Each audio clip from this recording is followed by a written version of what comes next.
നമ്മൾ വിചാരിക്കുന്ന ഒരു പ്രയാസം അത് പ്രത്യക്ഷത്തിൽ പ്രയാസമാണെങ്കിൽ പോലും അതിൻ്റെ ഉള്ളിലും ഒരു നിഅമത്തുണ്ട്. ഒരു രോഗിയായി കിടക്കുമ്പോൾ നമ്മൾ നമ്മുടെ തിരക്കിൽ നിന്ന് മാറി നിൽക്കുമ്പോഴായിരിക്കും ഒരുപക്ഷെ നമുക്ക് കൂടുതൽ ഇബാദത്ത് ചെയ്യാനുള്ള സമയം ഉണ്ടാവുക. അപ്പോഴായിരിക്കും കുറച്ച് സുബ്ഹാനല്ലാഹ് ചൊല്ലാൻ പറ്റുന്നുണ്ടാവുക. അപ്പോഴായിരിക്കും ഖുർആൻ ഓതാൻ പറ്റുന്നുണ്ടാവുക. ആ സമയത്താണ് നമ്മൾ എന്തെങ്കിലും നന്മകൾ ചെയ്യണ്ടയോ എന്ന് ആലോചിക്കുന്നത്. നമ്മളിങ്ങനെ ഒരു ഓട്ടത്തിൽ അങ്ങനെ ഓടിക്കൊണ്ടിരിക്കുകയാണെങ്കിൽ പലപ്പോഴും ആ ഓട്ടത്തിനിടയിൽ നന്മ ചെയ്യാൻ സാധിക്കാതെ പോയേക്കും. അതുകൊണ്ട് ഏതൊരു പരീക്ഷണവും ഫീ ദാഖിലിഹി നിഅമ, ഒരു പരീക്ഷണത്തിന്റെ ഉള്ളിൽ അത് നിഅമത്തായിരിക്കും. പക്ഷെ നമുക്കതറിയില്ല. ഒരു കുട്ടി മരണപ്പെടുക സങ്കല്പിക്കുന്നു, ലാ സമഹല്ലാഹ്. ഒരു കുഞ്ഞ് നമ്മുടെ വീട്ടിൽ നിന്ന് നഷ്ടപ്പെട്ടു പോകുമ്പോൾ അല്ലെങ്കിൽ നമ്മോട് പിരിഞ്ഞു പോകുമ്പോൾ മരണത്തിലേക്ക് പോകുമ്പോൾ അത് ഭയങ്കരമായ ഒരു വിഷമമുള്ള കാര്യമാണ്, വലിയ വേദനയാണ്.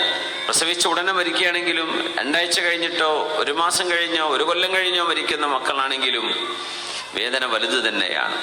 പക്ഷേ ആ വേദനന്റെ ഉള്ളിൽ അല്ലാഹു തആല വെച്ചിരിക്കുന്ന ചില ഹിക്മത്തുകളുണ്ട്.